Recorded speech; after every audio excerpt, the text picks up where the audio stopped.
And what about you, Jeremy? What happened at your day today? One of my friends moved, but that's about it.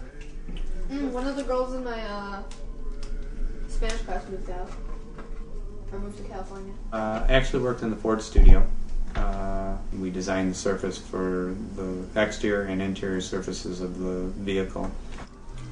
In the last, it was July, end of July, I ended up getting laid off from Ford Motor Company.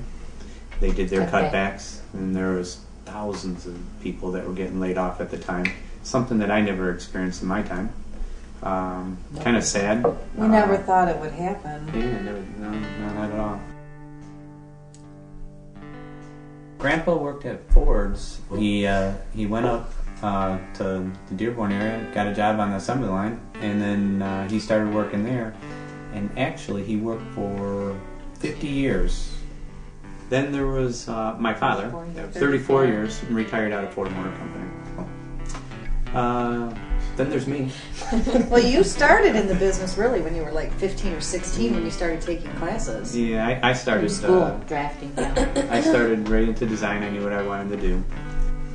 There was always the big three. Now there's like the small 15. Nobody's finding jobs. You know, there's not a large selection. If there is, you look online.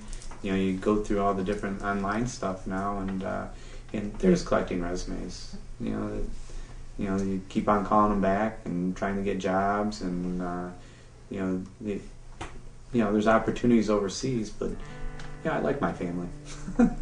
You know, I have probably about 24 friends that have moved.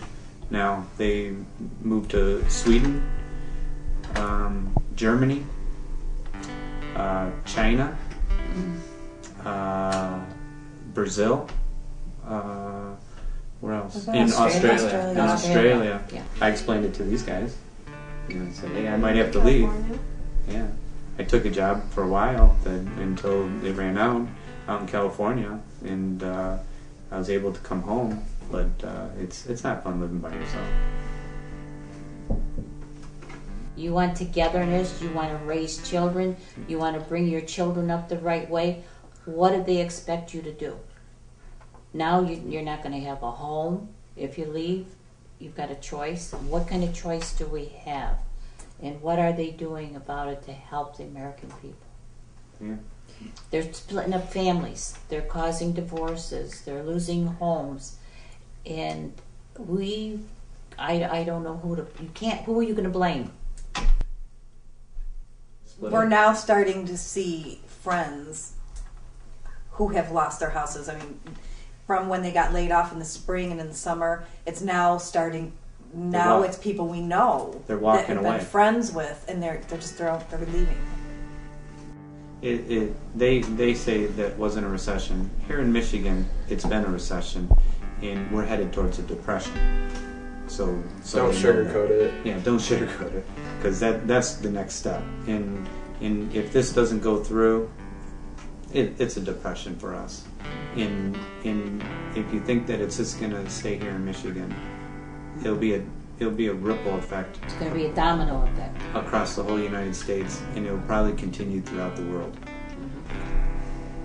A lot of people are in trouble, and you just look at the paper like every weekend, and you see all these houses that are foreclosed. It's like half the paper. This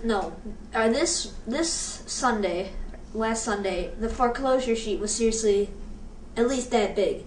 That's not a joke. That's sick. Honey, did you want pie or just the cream? I'm looking at it as we don't have a choice. When we married for better or for worse, and this is pretty bad. But we have to stay strong and to support each other and stay together.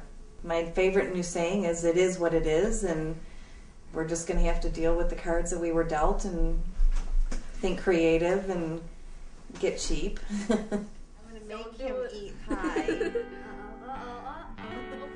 As of right now, you know, with automotive companies going down, so is everything around it. And those opportunities are shrinking up quickly. Yeah. So, you know, it could be in our cards, leave Michigan with everybody else. I don't know. Really. Might have to move out of the country just to find jobs. I don't know. And that's not something I want to do.